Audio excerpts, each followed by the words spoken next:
Hey, what's up everybody? This is Jason with devslopes.com, and in this video I just wanted to go through and clean up a couple of things and make just a few tweaks. So right now this is the current state of our project and everything's coming along nicely. Now what I want to do is toggle between the final version and what we currently have and look at some possible differences here.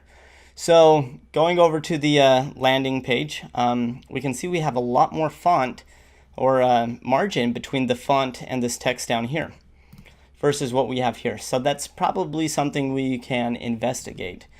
Second, you'll notice that the image over here is a lot larger, and in addition it's pretty blurry here. So let's do the first thing and dive into this text here.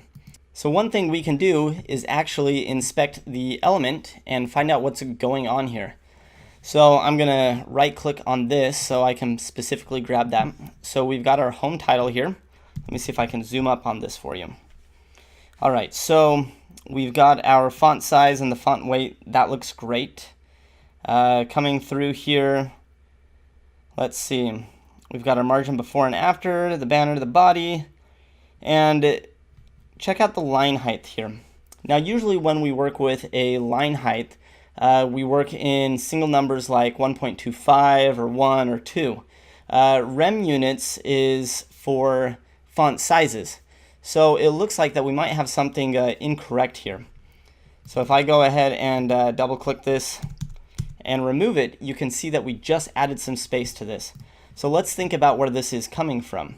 So this says that it's actually coming from the body. So where did we set the body? That was in the base. We set our standards, right? So we've got the line height, base line height. So we're going to now dive over to our variables and see if we have something a little goofy here.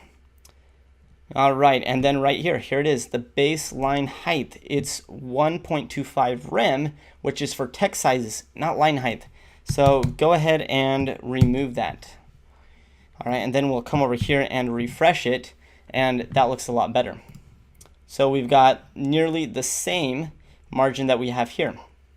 Now moving over here to the right, we can see that the image that we have right here is really big, and it's totally blown up and really fuzzy looking. All right, and what happened here is I believe I was using a smaller image, and then I used a width control and blew it up a little bit larger than what it was supposed to be, and therefore we lost some of the quality. So what I've done here is we've got the smaller image here, but we know that it needs to be bigger, and I don't want to make it bigger by adding a width and going over 100%. So what I've done is I've actually, in the assets right here, added a new file called the KFS medium, and this is a bigger file size. All right, larger image so we don't have to mess with it with CSS or SASS.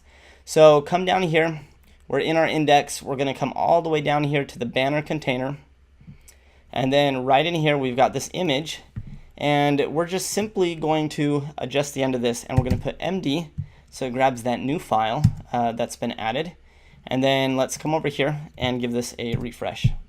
And there we go. Now things are a lot more on track and it's looking much better, and you can see it really gave us the card height that we were looking for. So now if we toggle between the two, everything is looking a lot nicer, and as we dive into the next lessons and play with these buttons, everything else is really going to be put into place. So that is a wrap for this lesson. Just wanted to make some few minor polishes to the project. Let's move on.